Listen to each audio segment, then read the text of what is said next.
what's up, fantasy people? This is Tyler, Big Turd Ward, and Jason, the lucky bastard Euthenwolt, coming at you live from the West Coast. And this is the Fantasy Footballin' Show.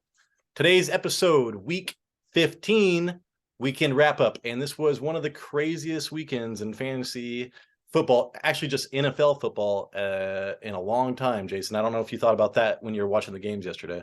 Oh, yeah, definitely. This week was wacko.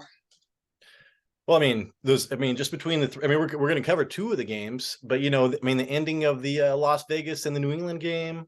So, those were three games right there that just had like all-time endings. So, before we start, so this is our weekend wrap-up show. So we pick four games to go over. We are poor, Jason and I both. I grab free games out of the airwaves. I don't know what Jason does, some illegal stuff probably.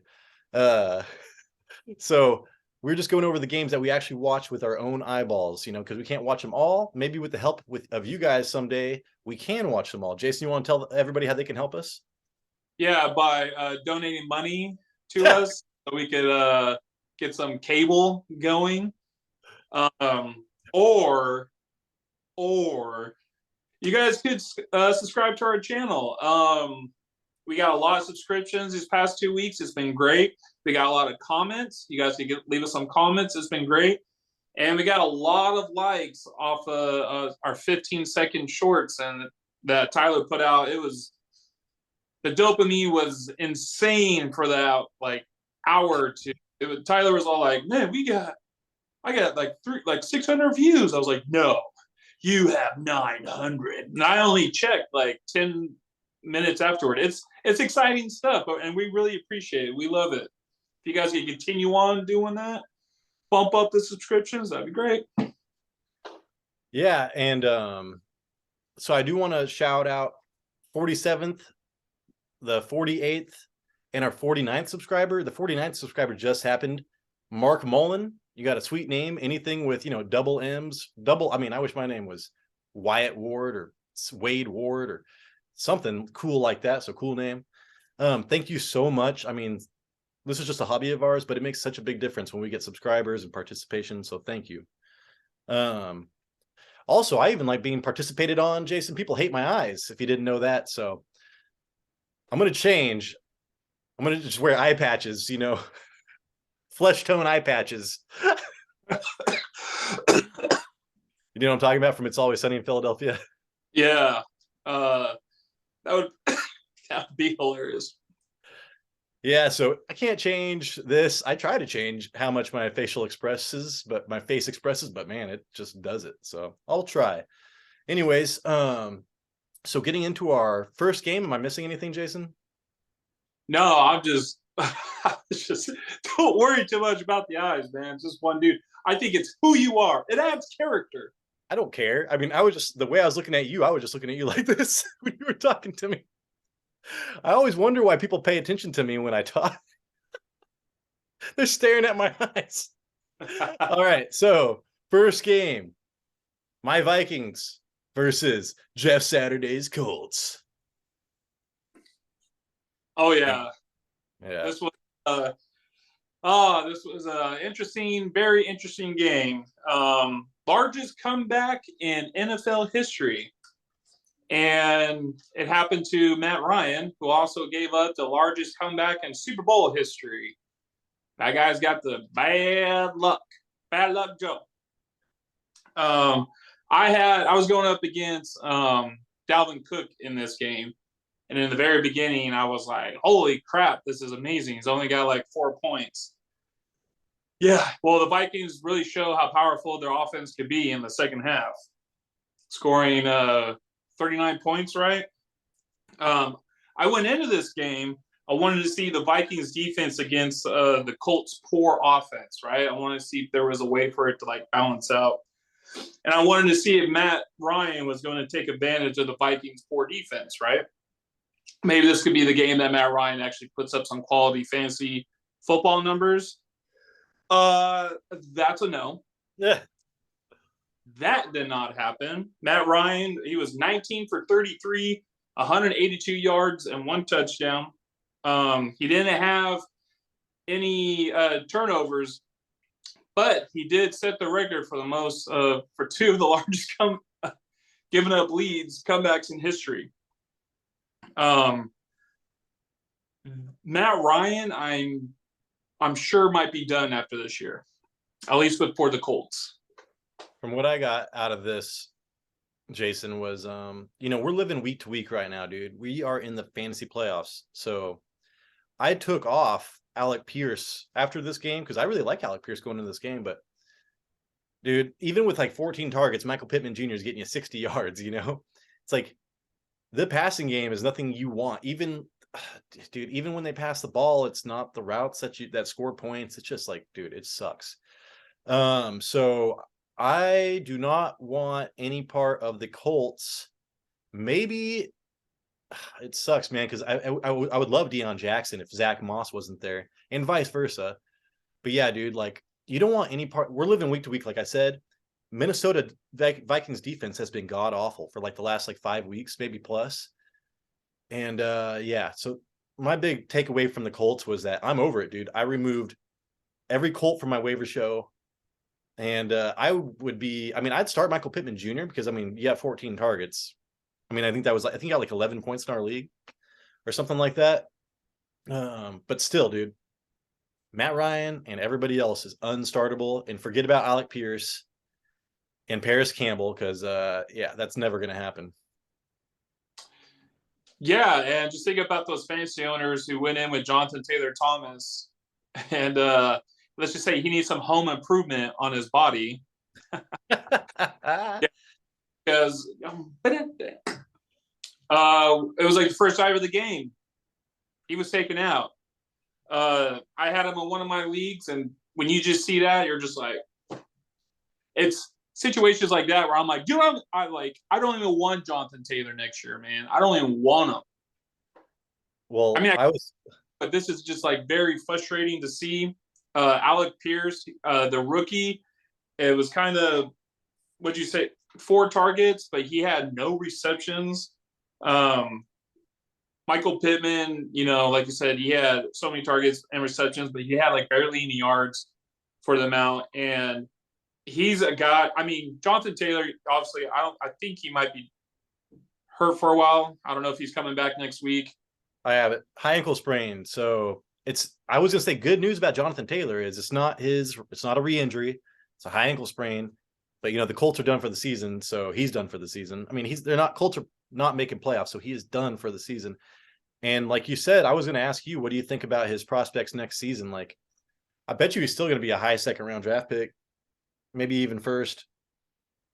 Well, the way I feel like I'm drafting, I don't know if I would be able to get him, but if you could possibly get him in the second round, he's still a very talented running back. The run line. Oh my gosh, sorry. I'm like burping. That's like Frank Reynolds had a whole episode where he just kept on. It's like seafood, fish. Yeah.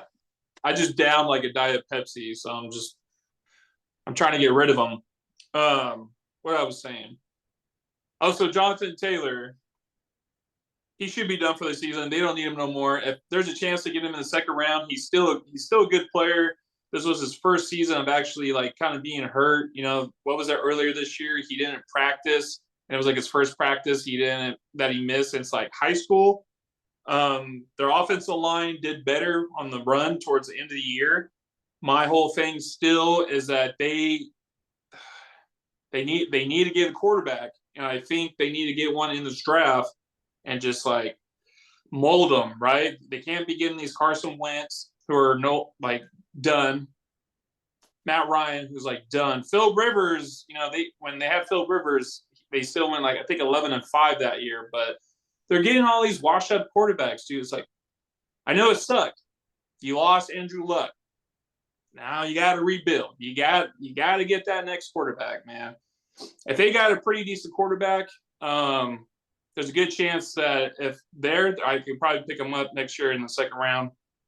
But I'm going wide receiver first round next year. Screw all that.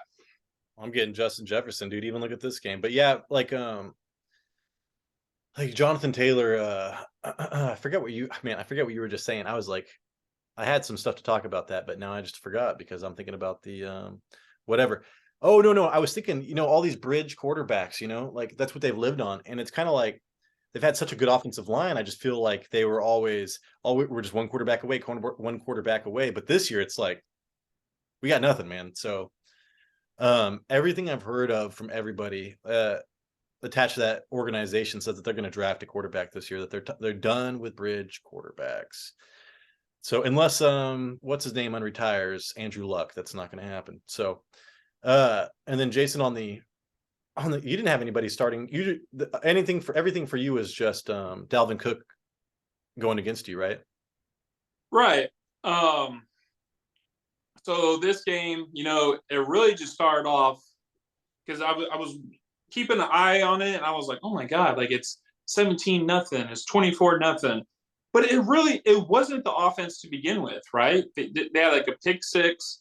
They had a specialty block punt for a touchdown, and they did score one offensive touchdown with Deion Jackson. It was like a 1-yard reception. But despite that, it was mainly the defense. You would think to be able to manage the game with a 33-0 lead that you would be able to do it. That shows right there how dysfunction the Colts are, right? The Vikings' offense is way too powerful. When you start getting Justin Jefferson involved and he killed it, his touchdown that he had, his route on it, oh, mamma mia, it was a masterpiece, right? That's the stuff that you got to be going to every time. You saw once Kirk Cousins started getting a clean pocket and was able to just like kind of sit there and throw the ball. He was daggers, right? What did he get? He got 460.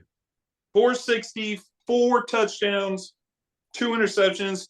He was sacked 7 times, but the times where he was able just to hold the ball for a little bit and have time for Justin Jefferson to do his crazy routes, Justin Jefferson killed it. 12 receptions, 123 yards, 1 touchdown, and on 16 targets. He's our number 1 overall consensus pick next year, Jason. I don't know. He's mine. No, I mean, and it looks like he's going to break Megatron's receiving yards record this year. He's like 3-1 away with like 3 games left, 4 games left. Yeah, dude, but like there was some of those Kirk Cousins interceptions were terrible. And then Dalvin Cook, he fumbled. So there was that block punt by Indianapolis, and then they were up by 10 with 8 minutes left in the first half. And then Dalvin fumbled the drive after that, and then the Colts.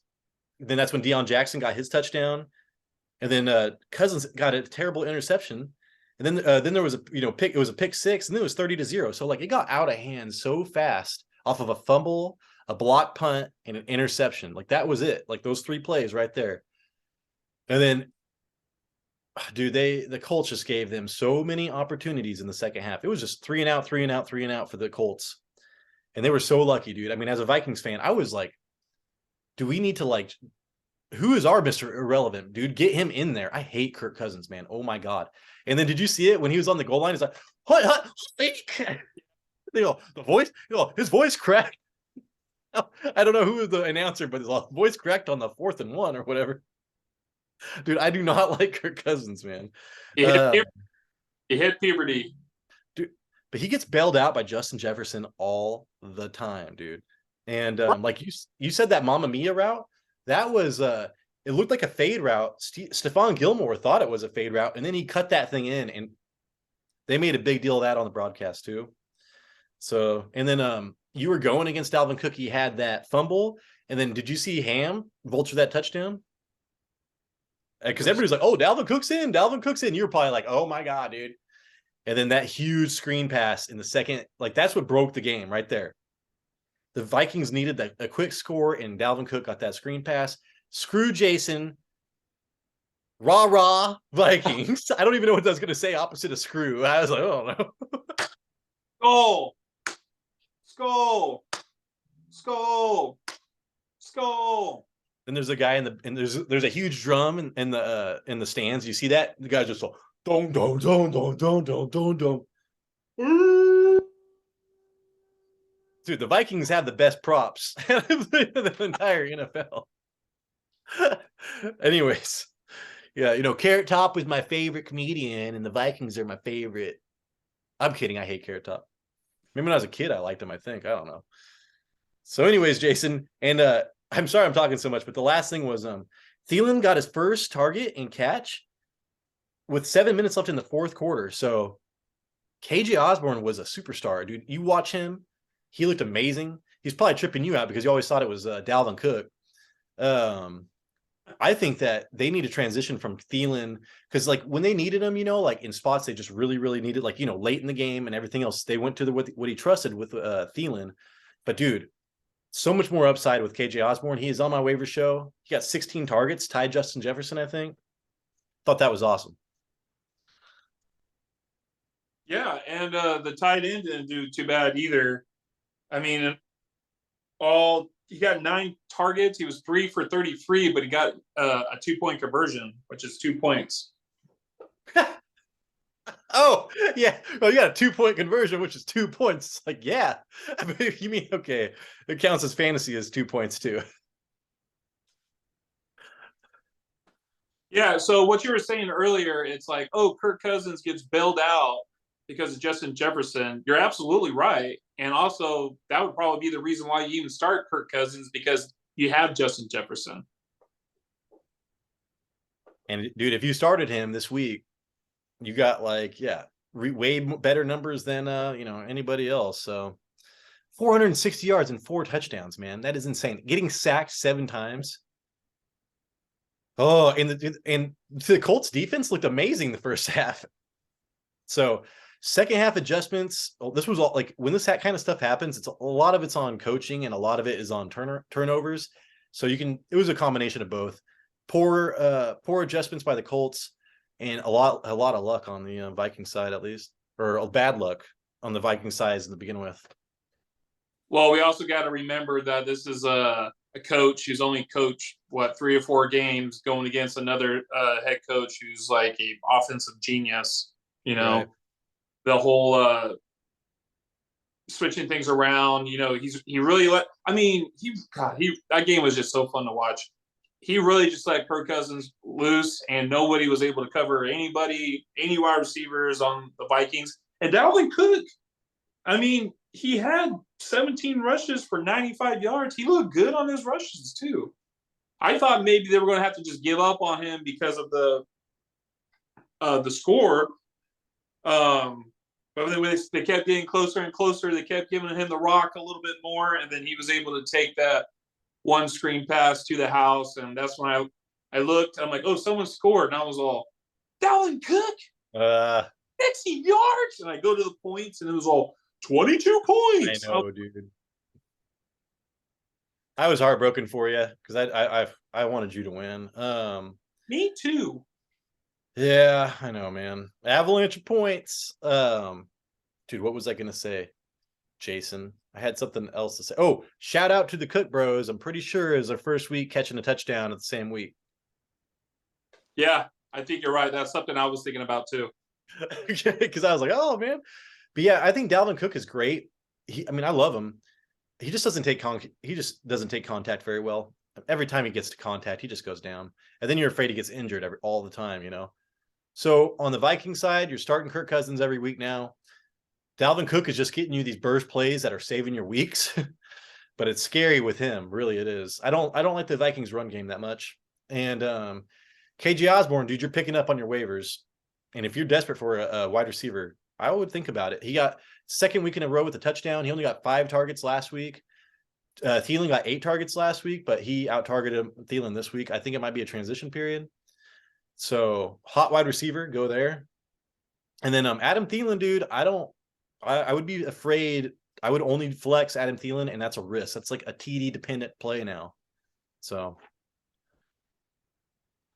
with that being said, be careful, because a lot of these Viking blowups is when they're trailing and they have to just start throwing the ball. They're at the New York Giants next week, who don't have a real good offense, and they have a poor rushing defense. this could be more of a close game, and not needing to air the ball out a total of 54 times. Justin Jefferson will get his because he's the best. Might be a good matchup for Dalvin Cook too, just because how poor the run defense is. Yeah, the Giants are 10th best against wide receivers this season, so they're good against wide receivers or quarterbacks as well. They stay in the game through defense, not their offense. So yeah, and that's all I have for that game, Mr. Jason. Okay, so we already talked about the Vikings players. You're not really going to start Colt players, maybe Pittman in the flex. You have to start Pittman. They're home against the Chargers next week. Chargers' strength is their pass defense, but still, I would still start Pittman just on. You have to at least flex him, dude. You drafted him as a wide receiver 1, and you're getting flex numbers. Yeah, and Zach Moss outperformed Deion Jackson. Deion Jackson also had a fumble too.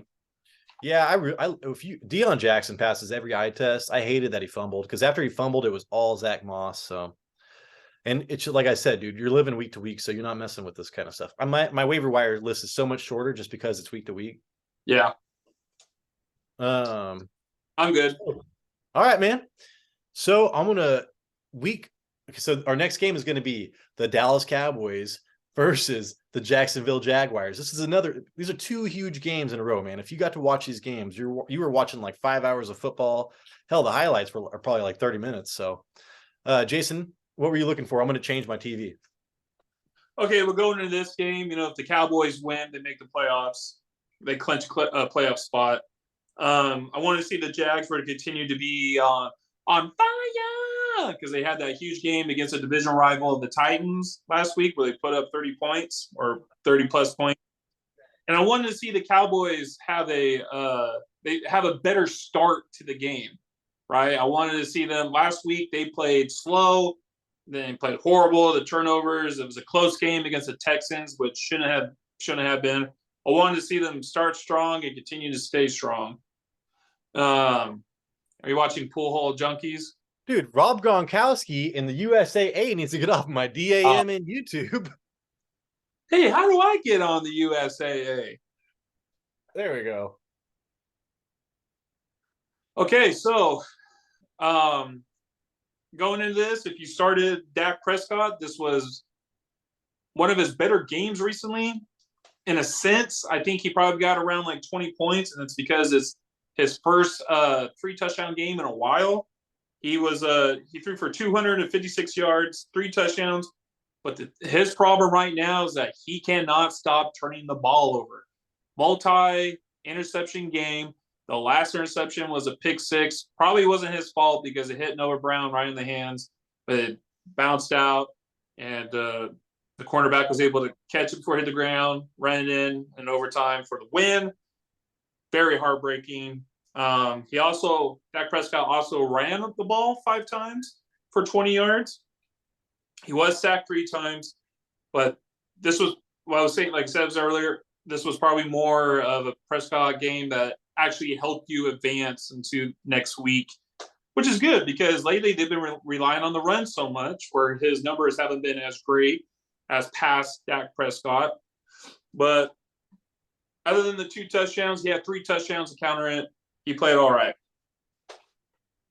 Yeah, so you were saying, because I saw the one, I wrote down that it was a bad Dak interception, the first one, I thought. And then the second one was the pick 6, right? Yeah.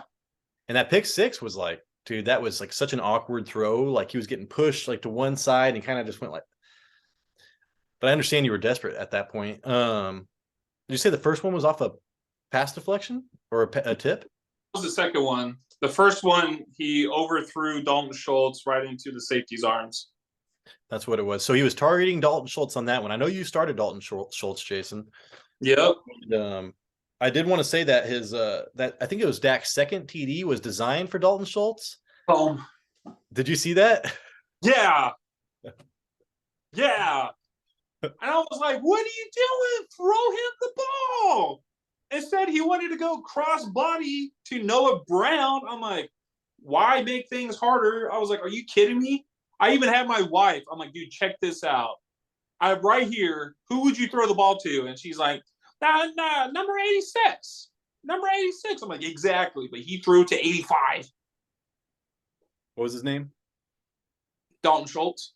There you go. So I want that to be a short almost. So, you know what? You can make that a short and then just put Dalton Schultz on the caption. I figured out how to move the text. So nice. Yeah. So I saw that, Jason, and I was like, oh no, I bet you Jason's so pissed. Cause yeah, dude, like he had I don't know what he was looking for. Maybe he wanted Dalton Schultz to have 3 steps on the defender and he only had 2. I don't know, man. I know. And one of my big takeaways from Dak was I know you said that he doesn't run like he used to, but like he is noticeably, like he rolls out, he runs away, he gets caught pretty fast. Like, am I tripping or is he just not nearly as mobile? Well, his foot almost came off last season. I know, but it's like that, dude, like that was like 25-30% of his game, was running. And now it's like I watch this and I don't see anything. Yeah, at least this was actually one of the first times I saw there was a design play. It was a RPO, and he actually kept the ball and ran it. I haven't seen him do that in forever. Something that was very positive with Dak in the past is that he would get the rushing touchdowns. He used to get rushing touchdowns, and he doesn't do that much anymore either. I don't know if that's his decision or the coaches. I mean, just give the ball to Ezekiel Elliott, But yeah, he's not getting the rushing touchdowns this year or last year.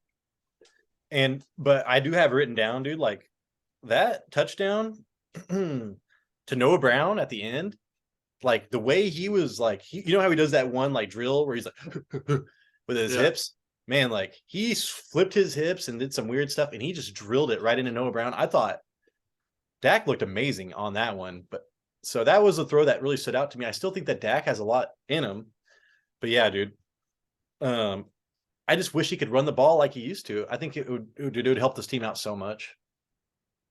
Yeah, this was one of his better passing games. I mean, he was 23 for 30, which is pretty good, but they are really just focusing on Pollard and Elliott, and he is not getting the rushing touchdowns like he used to be the top 7 or 8 quarterback on the season.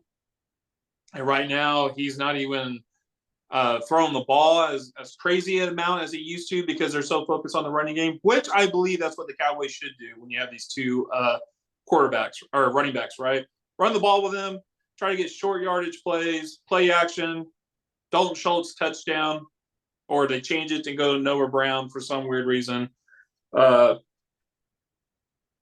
He's definitely got to be a quarterback that you want to get in the later round. Right now, he's having trouble with his turning the ball over. Yeah, dude. Well, now that you say that, they played this game like they should, like the Dallas Cowboys should. They ran the ball almost twice as much as they, threw the ball. I mean, whatever. I mean, not really that, but still. And CeeDee Lamb looked the best I've seen. Like he looked aggressive getting the ball. Like he's not letting the ball come to him. He was going and getting the ball. That Peyton Hinder shot sucks that he vultured a touchdown from Dalton Schultz too. Only on that one target, but that was a really good touchdown throw as well. So like there's a lot here for the Cowboys. And like I do want to say before I forget that this is a trap game for the Cowboys. Look at the Eagles. Look what the Eagles did this week.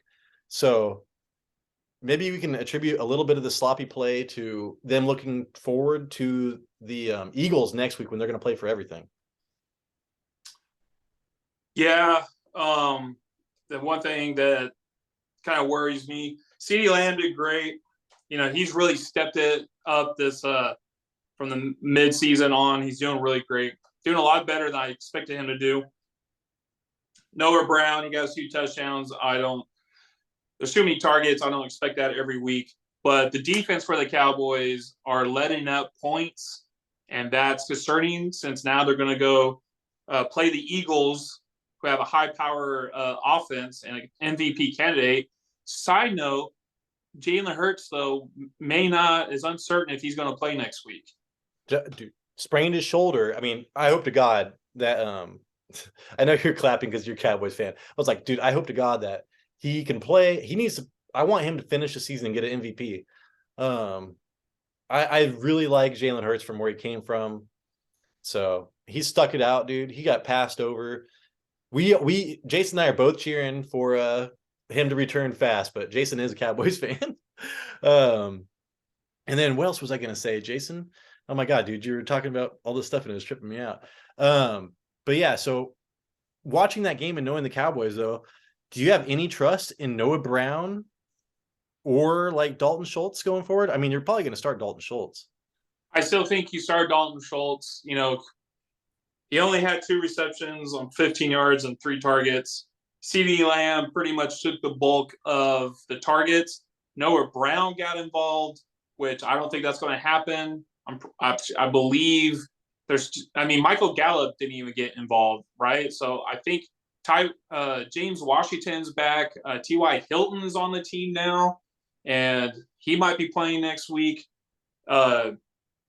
I still think you start Dalton Schultz. Dak really likes Dalton Schultz in the red zone. It just didn't appear to be that way this week because, like you said, apparently Dalton Schultz needed 3 steps separation instead of 2, and he wanted to go crossbody and throw it to Noah Brown and have Noah Brown get hit back. Whatever, what F. Yeah, I don't really expect Noah Brown to be getting 2 touchdowns or 1 touchdown like every week. I would still start Dalton Schultz. Yeah, man. I mean, I was just looking at Noah Brown's targets. I mean, he had like 80 yards, but there's nothing you want to be messing with right now. But I was thinking, like, the Cowboys played this game like they wanted to. They ran the ball, but then like the second half happened, and like the Cowboys pass rush just disappeared. I don't know what happened to it, because if you watch that first half, they were getting at Trevor Lawrence. Second, so I'm kind of wondering if this is like a bad Mike McCarthy game as well, because due to the second half adjustments were amazing for Doug Peterson. You saw how they were like doing so much motion, like, and then they just exploded in the second half. But what do you think, Jason? Is Mike McCarthy known for it? I mean, isn't that like a knock on Mike McCarthy, the second half adjustments? Well, I think this is more of a Doug Peterson. If you ever watch this game, like they were throwing out the craziest plays, and it was actually working, right? I mean, you're right. I think the defense really just didn't know what to expect, and they got overpowered at the offensive line.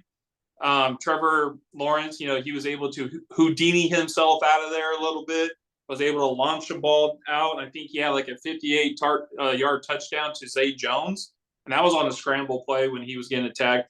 I think they just couldn't get to him. And also Vanderbilt, bitch. What's his name? Vanderbosch.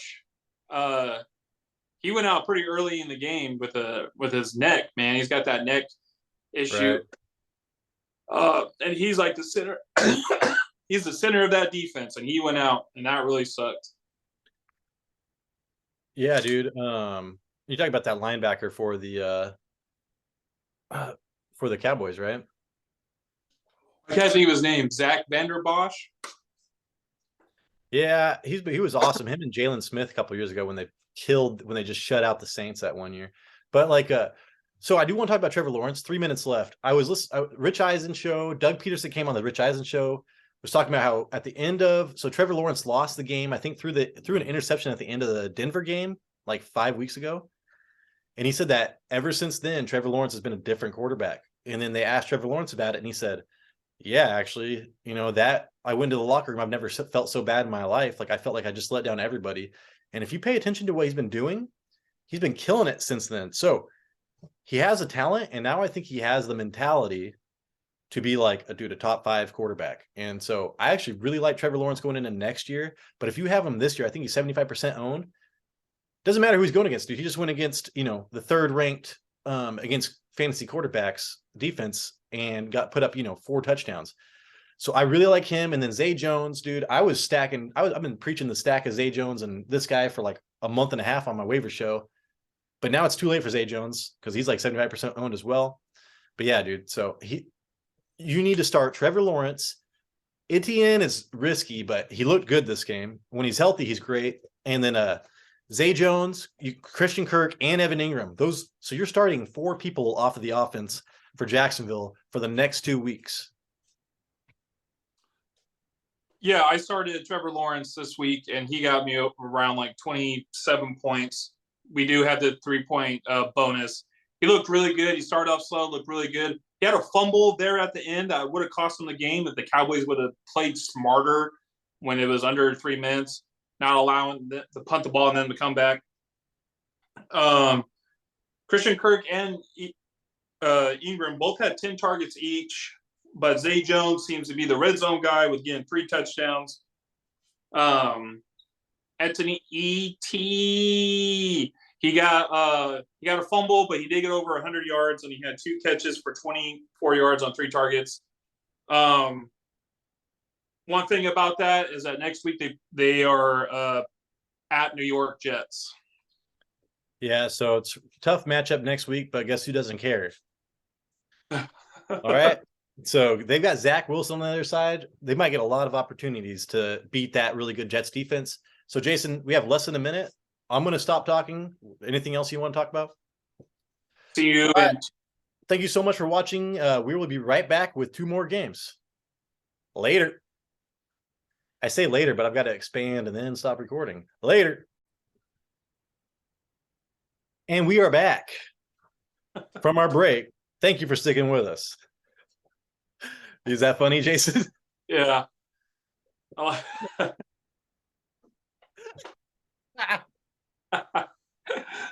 saw that off of. I know it's, it is funny though.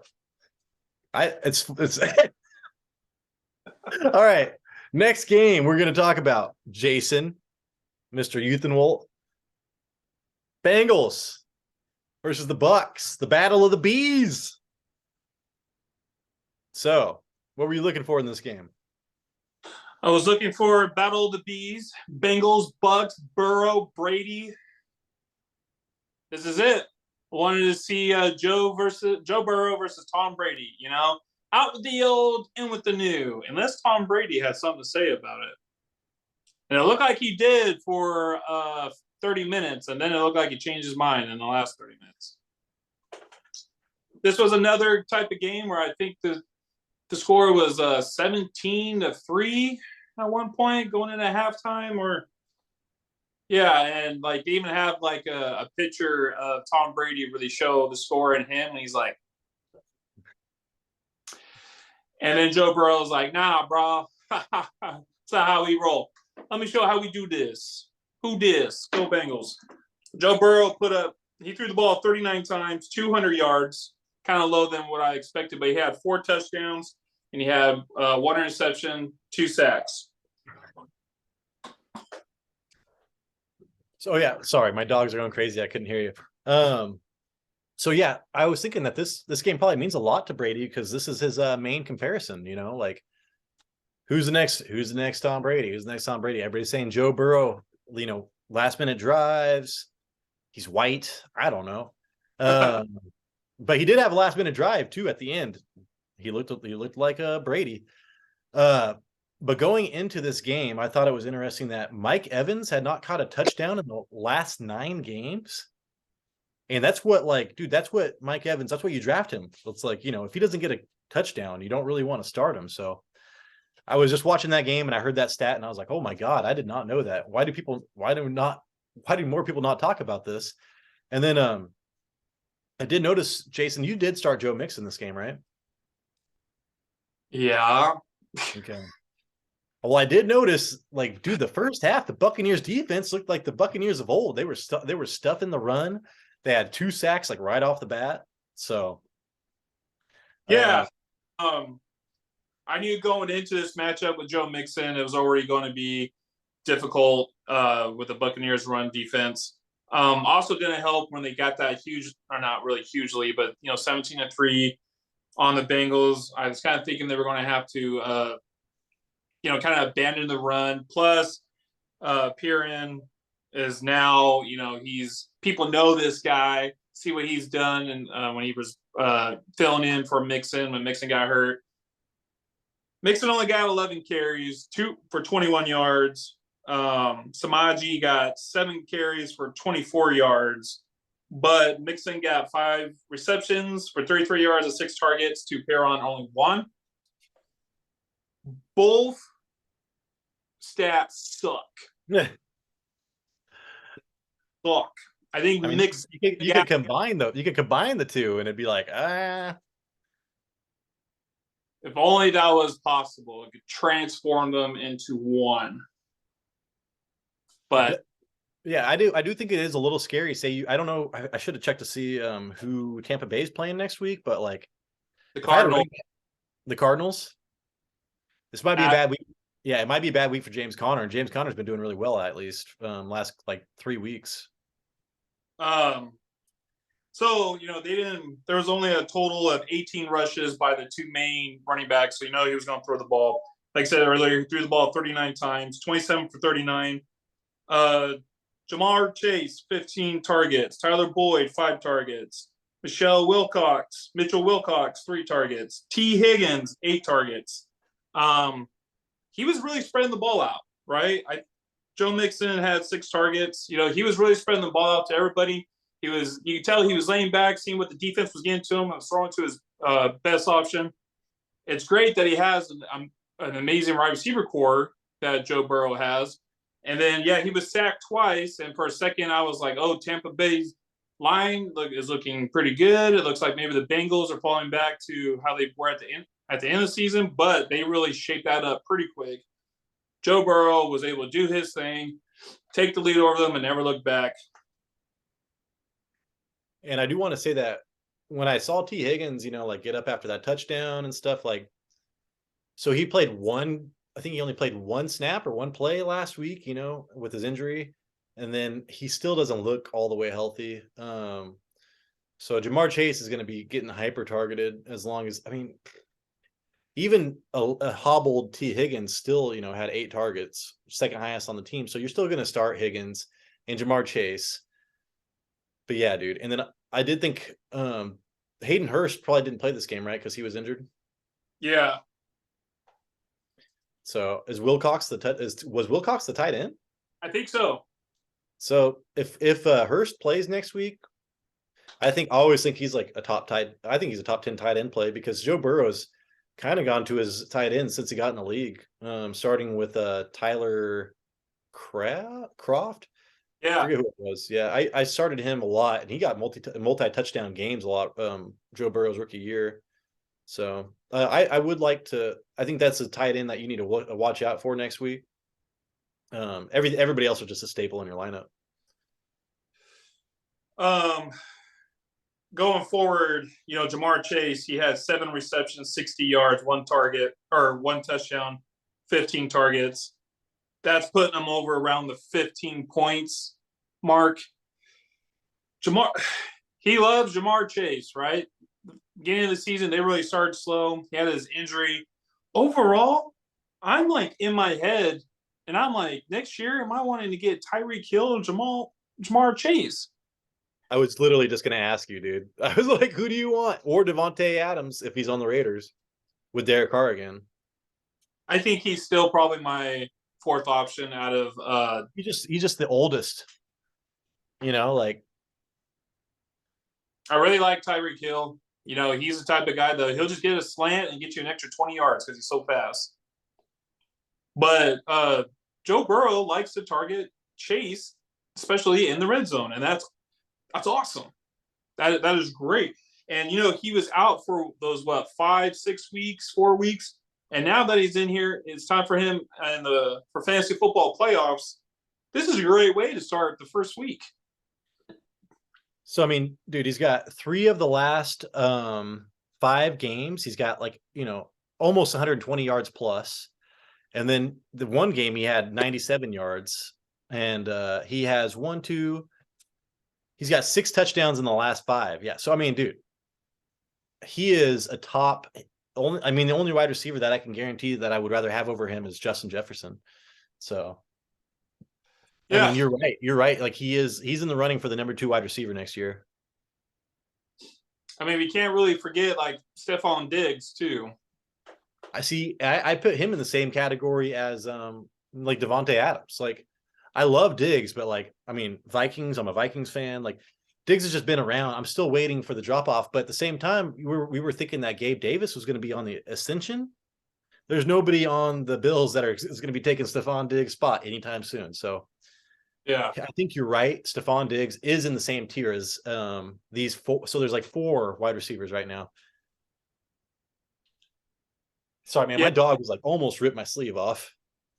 I think for like next season, when it comes to wide receivers in the first round, I think I'm going to go by age. That's why I love Justin Jefferson, and he looks young, man. Like, he hits the ground so hard, he just pops right back up. So I'm like, oh. And yeah, so the Bengals, I mean, and those 5 games I was just talking about with Jamar Chase, those are all wins. So Jamar Chase getting hyper targeted in yards translates to wins for the Bengals. So they're not going to get away from this. Yeah, and I know everyone at the beginning of the year was sitting there like, oh, I bad pick in Jamar Chase. I was even, I had them winning their division, and I was even thinking, I was like, that was a bad play, but I guess with the new offensive line, they only have one offensive line player from last year. Everyone else is new. I think over time, it looks like they are really working together as a team. The chemistry is building, and they're protecting Joe Burrow, and that's what you want. They're not making great running lanes for the running backs, but at least they're protecting the quarterback, their franchise guy. And that's what you want. That's what you need to get those touchdowns for T. Higgins and Jamar Chase. So I was going to kind of end off of that and go into Tampa Bay over here. Well, I was going to say, like, their offensive line, yeah, they did a lot of pressure, but I was more impressed by the pass rush. I think it was Levante David, can't remember. I was more impressed by the Bucks pass rush than, like, say the Bengals offensive line falling apart. And then just last week when I was listening to Chris Long, he was just talking about how the Bengals are really good at pass protecting and hand run blocking. Dude, my dogs are crazy right now. So just you go. I'm gonna get this real fast. Okay, so going into the other team, the Buccaneers, right? Tom Brady. One thing that's not really helping Tom Brady out is that the Buccaneers, they are the worst running team in the league.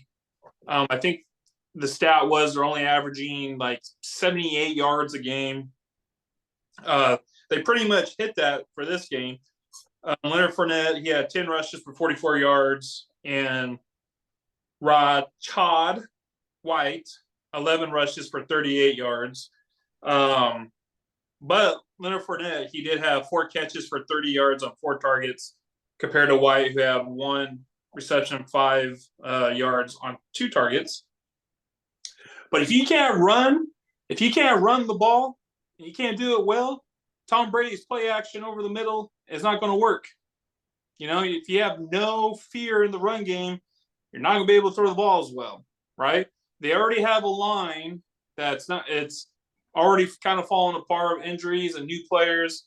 You got Tom Brady, who's been dealing with the divorce of a hot chick. And you got Tom Brady that's maybe, he's almost 50 years old. But, he's definitely not going to be as good as previous years. Like, you got to run the ball well, and they're not doing it. Yeah, I mean, like I said, dude, they were looking so good.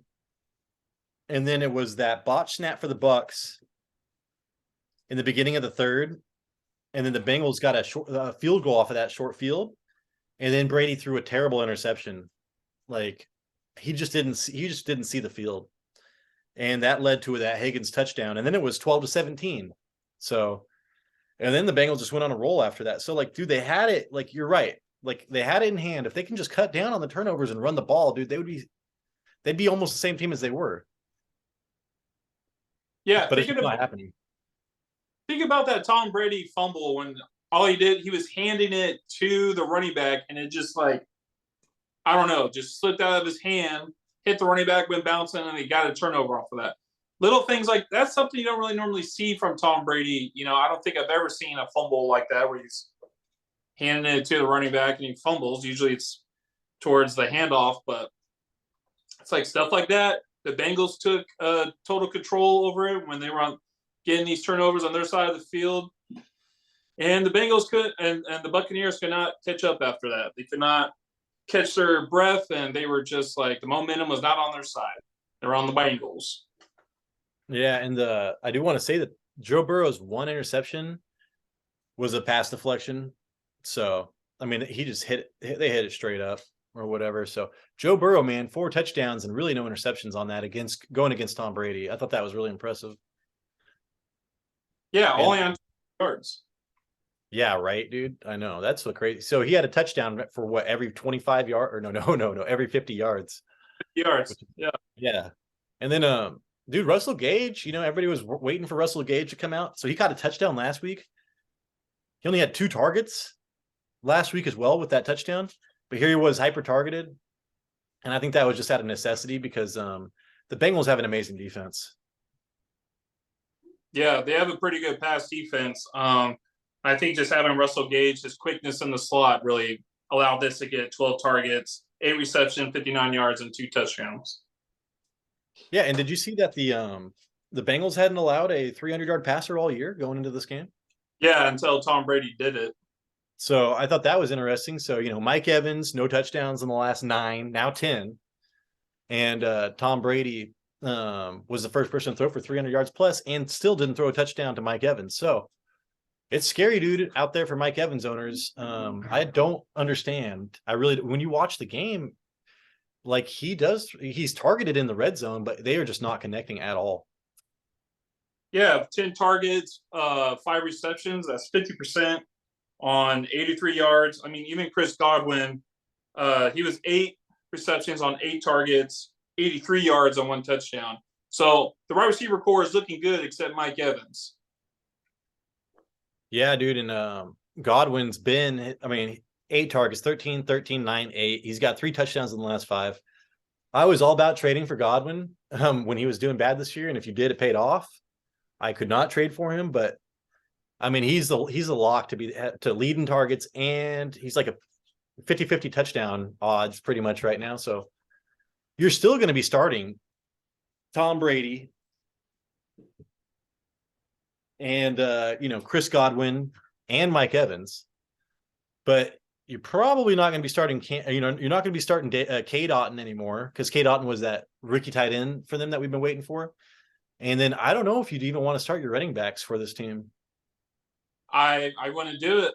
I mean, they have not been playing well for most of the season. And next week they play against the Cardinals. There is a chance they're playing at Arizona. There is a chance that the defense might overpower Colt McCoy, but you never know. Colt McCoy still could sling it around maybe, but it's just tough. I think it's like you have to start Mike Evans, right? You have to start him. I know you're going to start Chris Godwin. I would. I had him in my league. I was putting that dude in my flex like every week. And I know for a lot of people, for making Mike Evans owners, you picked Mike Evans way before Chris Godwin went out in the draft. But you're getting more value out of Chris Godwin. Yeah, because Godwin he fell to so late in the draft. I think that if they would have both been healthy, they probably would have went. No, you're right. Evans was still up there, but it would have been pretty close back to back because we were still thinking Tom Brady's leading the league in passing, Mm-hmm. So that's just not there. He only took 1 sack, but man, you watch that guy play, and like if one thing doesn't go right, he's hitting the ground. And it's a long fall, dude. It's a long fall for Tom Brady these days. Yeah. So they play the Cardinals next week. The Bengals are going to New England. I don't think Bill Belichick is going to focus much on Joe Mixon. I think the guy they're going to focus on is going to be Jamar Chase. I do believe that this is going to be a game that you play. Hopefully it's T. Higgins is a little bit healed up, but Tyler Boyd and T. Higgins could get a lot of looks coming to this game. So, yeah, and on that New England side, I was like, I put up that short because I was wondering if they were going to try to stop Josh Jacobs or actually stop, Devontae Adams. Did you see what they did to Devontae Adams? They stopped Devontae Adams. Yeah, like 4 catches for like 20 yards. I don't even know what he did. It was something ridiculous. So You are dead on accurate. It could be T. Higgins. It's depending on. I would say Jamar Chase is more valuable right now, but T. Higgins might be the more valuable wide receiver when they're both healthy. But yeah, dude, that's a scary, scary, scary matchup for if you're a Jamar Chase owner or a T. Higgins owner next week, dude. Woo! And in New England. That's exactly what. Oh wait, isn't that Las Vegas went to New England, right? No, they were at the. Oh, that's right. That's right. So they shut him down in that dome ish. Oh my god, dude. Yeah, that's gonna be scary next week for the if for you owners of Jamar Chase and T. Higgins. I'll say that again just because I'm thinking about it a lot. So yeah. Anyways, what else, Jason? I'm good with that one. I'm on to the Knicks. Yeah, because I mean, people are talking about picking up Russell Gage, but dude, we're living week to week. Maybe if Russell Gage has a good week next week, we'll think about it. But as of right now, man, we're taking the hopefully you're just sticking with your studs. So, Jason, next up, the game I told my wife I didn't have to watch because I was like, oh, wait 1 second. Ray, my wife's name is Ray. Let me see what game's on, and maybe we can watch something else. And I was like, oh, the Giants versus the Commanders. Well, we can watch, the Santa Claus or whatever you want to watch. Polar Express. Make me watch that for 30th time. Yeah, this game was super exciting, man. I felt like I was a kid again at Disneyland. Not. This was definitely a divisional defensive game. It was the Giants at the Commanders. Going to this game, I was like, can we get a win? Win? Because last time they played 2 weeks ago, it was a tie. And then also I have Brian Robinson Jr. on my team. I wanted to see if he was going to continue to keep improving. I actually had a thought that I changed at the last minute. I had that running back for the Jets, that Zon Von Knight, who's been kind of killing it. Or is Brian Robinson. They were both projected 11 points. Neither of them got the 11 points, but they were both projected there. I went with Brian Robinson just because he keeps improving. They're coming off a bye. He did pretty well against the Giants last week. And he's been getting a lot of carries, too. Each game's getting a lot of carries. But for some reason, this game, they didn't give him the ball that much. He only got it 12 times. He still rushed for 89 yards. He had one reception for 18 yards that he got on the first drive of the game. But he averaged 7.4 yards per carry. And that is still improving. He also had a touchdown taken away because I can't remember who it was. It was either Terry or Samuel, who was not lined up properly, and the Commanders had a illegal formation, and they had to take the touchdown away in the last minute of the game. So I think he looked pretty good. So yeah, dude. Well, I'm just looking at his stats right now. So last 5 weeks, he's been getting a lot of carries. So 5 weeks ago when this all started, they got a win over Philadelphia. Remember that? Philadelphia's only loss. He went, 26 for 86 and a touch. And then next week, he had 15 carries for 60 yards. Then he started then he got his 100-yard game versus Atlanta. Then he went 21 for 96 last week, and then 12 for 89. And I remember me, Jason, I was talking so much crap about Brian Robinson. I was like, dude, this is this guy, I might as well be out there. He looks so slow. I mean, he's way, way stronger than me. I'll get hit and turn into a pile of dust, but but yeah, he's been looking better and better and better. So I do think that, I don't know, I'm sure it's a combination of him getting shot in the leg, being a rookie, getting acclimated to NFL speed, but I don't think he's going to be a bust. I actually kind of like Brian Robinson now. Yeah, I know. Another concern about Brian Robinson was Antonio Gibson, but he only ran the ball 5 times and for 21 yards, and he only had 2 receptions for 6 yards on 4 targets. So it looks like they're really transitioning Brian Robinson to be that guy to take the carries and maybe get receptions every now and then, and then Antonio Gibson to be the guy who gets receptions and get carries every now and then. Well, if Jahan Dotson only played the Giants, he'd have 17 touchdowns this year, Jason. Dude, that guy is good. The eye test is insane. I don't know why he's not on the field 100% of the snaps. So he's is he my top wide receiver? He's my second. I still have Treylon Burks. Treylon Burks missed another game with concussion. Sucks, but he got hit hard that one time. But yeah, dude, Jahan Dotson is my number 2 on the my wide receiver list this week. That fool is insane. So he had some crazy routes. He's got good speed. Looks like he's got good hands. They really use him around the red zone where he's got touchdowns. I can't remember a game that he hasn't had a touchdown. He had 105 yards on in this game on 4 receptions, out of 6 targets. It looked like he was tied with Terry in targets with 6. Terry had 2 more receptions, but he had 35 less yards than Dotson. I really have hyped this guy. I really do. I know they have Terry and they got Curtis, doing their thing, but I'm like, why is this guy not on the field more? He looks like he'd be a possible game changer. Well, he's only 26% owned right now. He has 2 touchdowns and 15 targets over the last 2 games. So like now that he's fully healthy, it's pretty awesome. I mean, I'd pick him up and I'd probably flex him, man. Because he's not just the lottery ticket anymore. He's getting targeted. So Jahan Dotson going forward, man, you want to pick him up this week, spend whatever money you have left on him, and you could probably start him. I mean, next year is going to be, he's going to be such a popular pick next year because he's a 2nd-year wide receiver and he just passes every single test. The only problem is he plays for the Commanders. So if he was on any other team, I'd be so jacked up. But I don't know. I mean, Tyler Heineke, 17 for 29, 241, 1 touchdown, 0 interceptions, 3 sacks, 3 rushes, 33 yards, 0 touchdowns. But he had 2 fumbles lost, right? He had 2 fumbles lost. That was very crucial to that game that they lost. I'm wondering, yeah, he's got a good record for winning. Is that going to – he doesn't have the best stats, but the most important stat is that they win. Are they going to rely on this guy next year? Is he going to be the starter for the Commanders next year? Or are they going to go looking for a quarterback?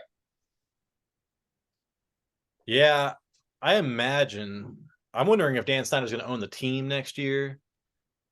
I'm serious. So it's like, new ownership. They're probably going to want a new quarterback, probably a new head coach, everything else. So it'll be interesting to see. But I mean, if Tyler Heineke's there next year, I would draft Jahan Dotson and be happy about it. But there's going to be a lot of unknown probably for the Commanders going into next year, if I had to guess. Yeah, it looks like we just got to sit and wait. Oh, also, they go against San Francisco next week. So they're like the number 1 defense. So San Francisco. I probably would not start Jahan Dotson next week. So then you're going to start him in the finals. It's kind of a crappy thing, but you got to pay attention to him. Don't start anybody from the Redskins next week. I would not. No, I wouldn't. No, I wouldn't either, man. The 49ers are crazy, and there's nobody that's good enough on the Commanders to overcome that. The other side, the New York Giants, Daniel Jones, he did most of his damage on the ground. I mean, he had like 10 rushes for like 35 yards. He only threw the ball 160 for 160 yards, but he had no touchdowns. He had no interceptions, but he also had 0 sacks. So this was a very defensive game between these two. One of the touchdowns for the Giants was a touchdown defense where they stripped the ball for Heineke on the 2-yard line. They were just able to pick it up and run it in. And then you had Saquon Barkley, who was able to get a rushing touchdown on a Wildcat direct snap. And Barkley had 18 rushes for 87 yards, 1 touchdown. He also had 5 catches for 33 yards. The rest of the stat sheet does not look too great for the wide receiver core. But like I said, this was a very defensive game. It could have ended up being a tie again if they didn't get that defensive touchdown, but 12-12 going in overtime. But they were lucky enough to get that. I don't know if there's somebody that I really would like to play from the Giants except Saquon Barkley. I mean, you still got Slayton. He had 7 targets. It looks like he led with 7 targets, but he only had 23 yards. Isaiah Hodgins. Oh no, Richie James had 42 yards on 5 targets. That's kind of well. Next week they play the Vikings. That's good for them because Vikings can't play defense. But yeah, I mean, Washington's like I think the 4th ranked. They're the 6th ranked rush defense, against opposing fantasy running backs. So I thought it was pretty ballsy to run the ball so much against them. And then Saquon Barkley actually had a great game considering that he went against the Commanders. So they, remember last week he was hobbled. They had Gary Brightwell in a lot. There was no Gary Brightwell to be seen this week. My cat is gonna kill my dog. Oh man, get out of there. I did want to pay attention to Isaiah Hodges because Isaiah Hodges has been catching a lot of touchdowns lately. But yeah, so he's still kind of like he's in the middle of the pack. Like he's like always like 2nd or 3rd option, but man, he's been getting a lot of touchdowns. 10 minutes left, Jason. And then I think that's it for me because Darius Slayton, he was on my waiver wire. I took him off a long time ago. I took Daniel Jones off after the last bad game, and then seeing he was going to go against Washington this week, I didn't think he was going to get he wasn't going to have the same floor with the rushing. So going ahead, dude, I would only want Saquon Barkley because like we said, we're living week to week here. Yeah, and Saquon Barkley has a good chance to put up a pretty good game next week. It's going to be Saquon Barkley against Justin Jefferson. Barkley, his runs, especially there at the end of the game in the 4th quarter when they're trying to run up the clock, he looked so good. It looked like year 1 of Saquon Barkley. It was great to watch. Like, yeah, he's a giant, and I'm a Cowboys fan, but Saquon Barkley, it's hard not to like that guy. He's got the quads the size of my head. He's super fast. He's got the agility. He can run over you, and he was doing that. There was like 2 straight plays where he ran like 8 yards and did a spin move. He pressed the B button, spin, got the first down. He looked pretty good. And right now I'm like, okay, how are you going to end this year to make me want to pick you up for next year in the fantasy football draft? How are you going to do it? I do. Well, so he was drafted, I think 2nd round this year. Low expectations. And he was literally the number 1 player, like in fantasy. He was like, everybody's like, man, we should have picked like all the fantasy footballers. I haven't watched fantasy footballers in like, I don't know, 17 weeks. Not quite, but still. But they were always talking about redraft league, man. Like it's all Saquon Barkley. He's still our number 1. And then somewhere around half of the year, he got injured, and now they just have not been explosive. The Giants have been kind of going down. They started really hot. Now they're going back down. But next year, he's a 1st round. I think he's a late 1st round draft pick. Yeah, it looks like he's going to be taken back around the 1st round, late 2nd round, or early 2nd round, which is good for him. But there's still some things that the Giants are going to need to work on. I don't think Daniel Jones is the guy. I think it's time to look elsewhere. And, like you said, they've been on a roller coaster this year. They started off pretty hot, but I also know that they've dealt with injuries along the year. And, especially what's his name? Tooney. He was faking that hamstring, or was he? They traded him away. Then their number 1, then the replacement for the number 1, Rondell Robinson, ACL gone. You got Slayton, but he's mainly the deep threat guy. They got some stuff they got to work on in the offseason. We got to see how this offseason is going to turn out, because if they could just somehow get a better passing game going where it doesn't rely so much on Barkley could be he could be back, baby. He could be back for next year. Yeah, well, it's Brian Daboll who I trust in. So Brian Daboll, he started off really well, but he can't even salvage Daniel Jones. So Brian Daboll came from Buffalo. He's the one that developed Josh Allen. That's why they hired him. He seems like he's really good offensive coach. But he just needs a better offensive line and more of his players in there. So I do think that next year's going to get better offensively. I would be so surprised if they do not trade for a quarterback. I would hope that Brian Daboll drafts one and starts to develop, but because they're going to be, I don't know what their draft. I'm sure they have not traded away their draft picks at all. Because I mean, look at their players. They'll be picking in like the top. Well, they're 8-5 still, dude. So they're still going to be like out of. There's a lot of desperate teams. They're not going to be able to get like one of the top tier quarterbacks. I'm sorry, I'm just thinking right now. But they have, they have that super active. I don't know if Gettleman is still their GM, but he might trade up for a quarterback next year. But regardless, I still think Saquon Barkley is going to be a top 10 player next fantasy draft, and that's just because of Brian Daboll and his skill. I think he has the potential to be top 5 from all the. Oh yeah, I'm just saying like top 10 overall pick for the draft next year, like first round. I can see him, depending on what they do, get him in the first round, and then he could probably be in the top 5. I mean, look at the running backs this year, right? Look at the running backs that we have been dealing with all year. Saquon Barkley, got to stay healthy. They got to work on some things for the New York Giants. He looked really good last night. That guy could be in the top 5 at the end of the year next year. I can see it happening.